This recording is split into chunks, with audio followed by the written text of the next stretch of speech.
प्रश्न इस प्रकार से है कि मृत आत्माएं भूख और प्यास को अनुभव करती हैं या नहीं करती हैं? अगर वो करती हैं तो कैसे तृप्त होती हैं, और अगर वो नहीं करती हैं तो किस कारण से नहीं करती हैं? एक सामान्य प्रश्न है, इसे समझा जा सकता है। देखो, गहराई के साथ बताता हूं, गहराई से ही समझोगे तो समझ में आएगा। इसके लिए शास्त्रों और वेदों में दिया हुआ है, अलग अलग बताया है। मृत आत्माएं होती हैं और निश्चित होती हैं, लेकिन समाज का एक ऐसा भी तबका है जो मृत आत्माओं को स्वीकार नहीं करता है, इनके होने को स्वीकार नहीं करता है। लेकिन गरुड़ पुराण जैसे पन्नों में आप पढ़ोगे तो ये प्रमाण मिलता है, गीता में प्रमाण मिलता है। आज कुछ फिजिकली बताने का प्रयास करेंगे जिससे आपको ये चीज समझ में बेहतर आएगी।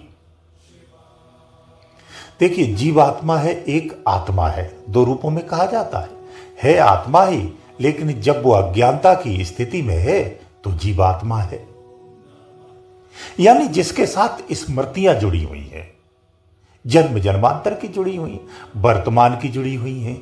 जो स्मृतियों के साथ होता है वो जीवात्मा है। वास्तव में ये स्मृतियां ही जीवात्मा है, जो धारणाओं में जीती है, अपने होने का आभास करती है। इसे संतों ने अज्ञानता की स्थिति कहा है, यानी आत्मा की जो अज्ञानता की स्थिति है वो जीव अवस्था है। अब वर्तमान में देखिए तो जो आत्मा है ये चेतन है, ये चेतन है, ये अपनी यथा स्थिति में रहती है, इसकी स्थिति कभी नहीं बदलती है और ना ही बदल सकती है। तो जीव अविनाशी क्यों कहा जाता है? क्योंकि जीव तो एक काल्पनिक है, एक कल्पना है, एक स्मृति है तो वो आत्मा ही।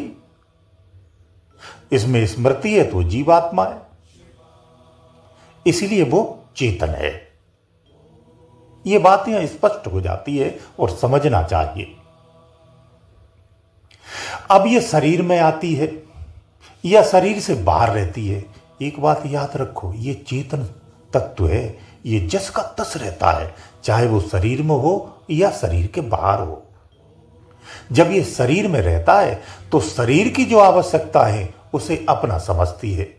तो जैसे भूख और प्यास किसकी जरूरत है? शरीर की जरूरत है, आत्मा की नहीं है, और आत्मा की हो भी नहीं सकती है, क्योंकि आत्मा इन सब के परे है।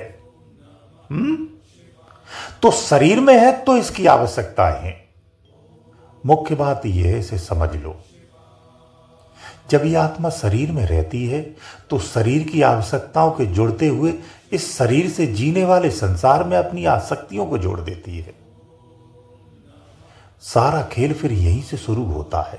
फिर आत्मा से जीव यहीं से बन गया, क्योंकि जब ये अध्यात्म यानी कहना चाहिए परमात्मा में जो विज्ञान है जिसमें घटित होता है, उसी से ही जीव या आत्मा की उत्पत्ति है। ये पूर्णतः विज्ञानमय है, ध्यान रखना, पूर्णतः साइंस है। ये परमात्मा की साइंस है जिसे अध्यात्म विज्ञान कहते हैं। ये उसी की उत्पत्ति है। उत्पत्ति होने के बाद जब अपने खुद की क्रिया में ये निर्माण करती है तो जीवात्मा बन जाती है, इसकी स्थिति परिवर्तन हो जाता है। तो इसलिए खुद में होते हुए दो रूप में हो जाती है। तो जो अनुभव करती है, जो स्मृतियां हैं, यही इसकी भूख है, यही इसकी प्यास है। अधूरी इच्छाओं से, अधूरी आसक्तियों से जो मरता है, कहते ना भूत बनता है, उसका कारण भी यही है। सत्य तो ये है कि तुम्हारा जो बार बार जन्म होता है तुम्हारी स्मृतियों के कारण होता है, और जब तक स्मृतियां हैं तब तक आप जीव अवस्था में हो और जन्म लेते रहोगे और मरते रहोगे। सत्य यह है कि तुम चेतन हो, जन्म तुम्हारा हो ही नहीं सकता, न मृत्यु हो सकती है। यानी तुम शरीर के बाहर जैसे थे वो अभी शरीर में भी वैसे ही हो। तो यह भी सत्य है कि मृत्यु के बाद ये आत्माएं भूख और प्यास का अनुभव करती हैं। तो करती किस तरह से और तृप्ति कैसे करती हैं? बहुत छोटा सा उदाहरण देता हूं, इससे समझ में आ जाएगा। मान लीजिए अगर आपकी कोई संतान है और गहरे संकट में है, उसके प्राण संकट में बीमार है, किसी तरह से प्रयासों से, इलाज से वो बच जाता है और ठीक हो जाता है।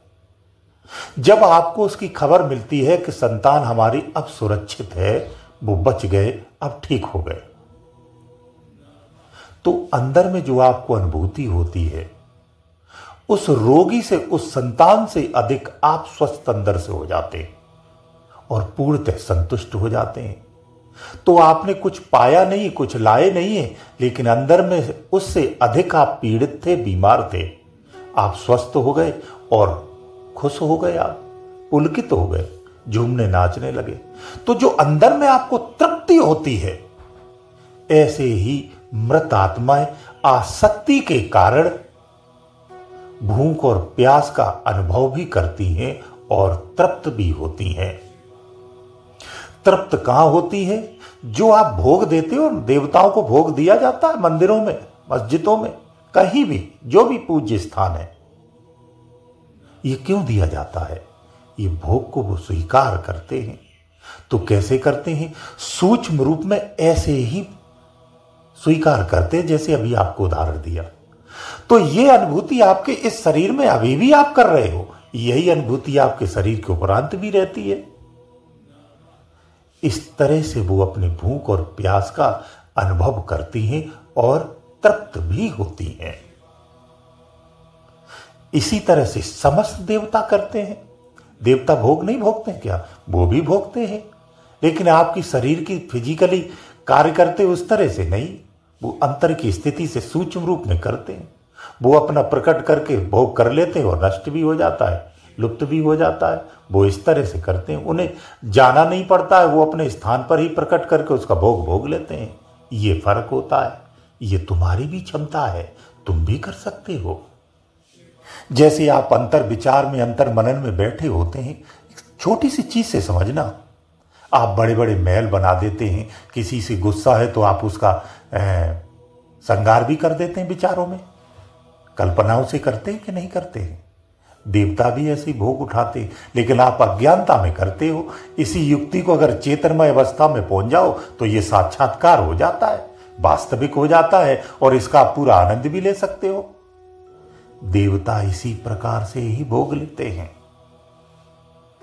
नहीं लेते तो मंदिर में आप भोग या अगरबत्ती करते हो तो देवताओं का आशीर्वाद कैसे मिल जाता है?